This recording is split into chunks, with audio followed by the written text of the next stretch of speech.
What if I told you that in a real battlefield, a $3 million tank could destroy a $10 million monster? But that's exactly the kind of question we're diving into today.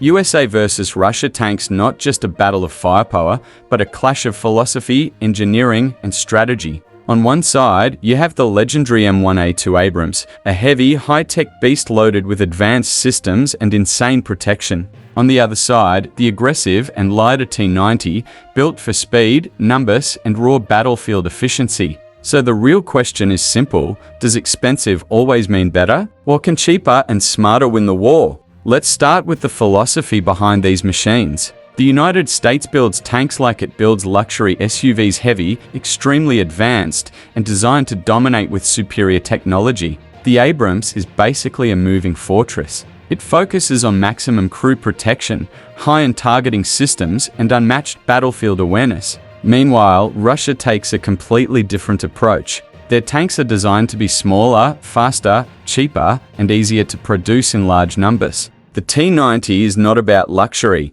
It's about survival, mobility, and overwhelming the enemy through smart tactics and quantity. Two completely different mindsets, and that's what makes this comparison so interesting. Now let's talk about cost, because this is where things get really shocking. The M1A2 Abrams costs roughly around $8 to $10 million depending on upgrades and configurations. That's insane. Meanwhile, the T90 comes in at roughly $2.5 to $3 million.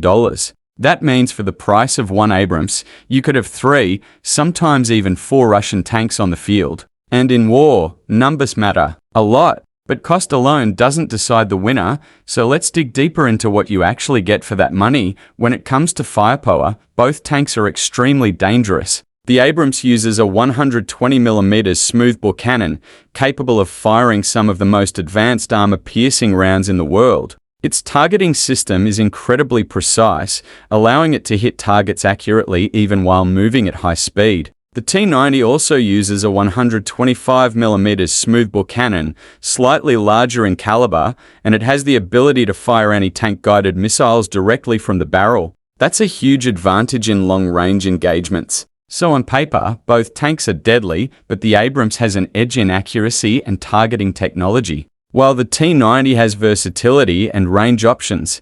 Now let's talk about protection, because this is where the Abrams really flexes its muscles. The M1A2 Abrams is known for its composite armor, often reinforced with depleted uranium layers. This makes it incredibly difficult to penetrate. It also has advanced countermeasure systems, thermal smoke, and top-tier survivability features. Crew safety is a huge priority here. On the other hand, the T90 uses reactive armor, which explodes outward to disrupt incoming projectiles. It also has a system called Storer, designed to confuse enemy missile guidance systems. While it's effective, it's not on the same level as the Abrams' heavy armor. However, the T90 makes up for this with its smaller size, making it a harder target to hit in the first place.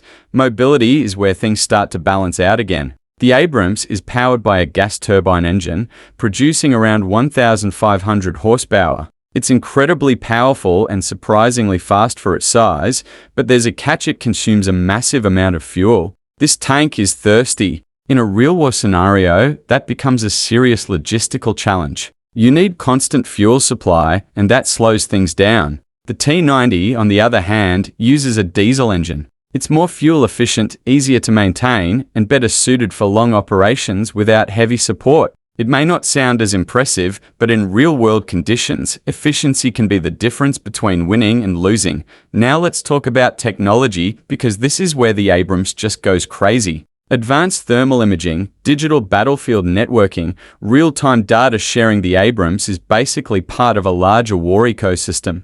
It can detect enemies before they even know it's there. Night or day, dust or smoke, this tank sees everything. The T90 also has thermal sights and modern systems, but they're not as advanced or as integrated as what the US offers. However, Russia focuses on simplicity. Fewer complex systems mean fewer chances of failure in harsh conditions. So again, it's quality versus practicality.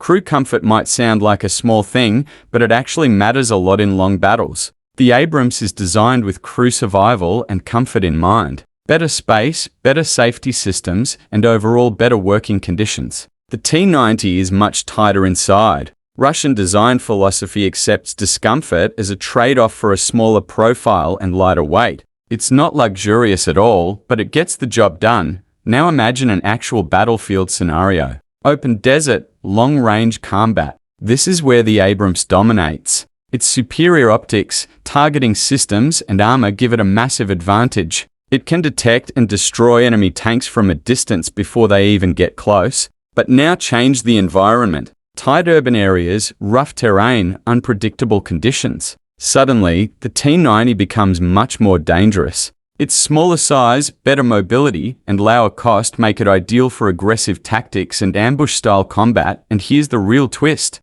Modern warfare is not just about one tank vs another. It's about the entire system: drones, air support, infantry, intelligence. A single Abrams without support is vulnerable. A group of T-90s with smart coordination can overwhelm even advanced tanks. That's why Russia focuses on numbers and flexibility, while the US focuses on dominance and precision. So who actually wins? The honest answer is it depends. In a controlled, high-tech battlefield with strong support systems, the M1A2 Abrams is likely to come out on top. It's more advanced, better protected, and incredibly powerful. But in a chaotic, resource-limited war, the T-90 can be just as deadly, if not more. It's cheaper, easier to deploy, and more practical in large-scale conflicts. At the end of the day, this is not just a battle of machines. It's a battle of strategy. Expensive doesn't always mean unstoppable, and cheap doesn't mean weak. The Abrams is a technological masterpiece, no doubt about it.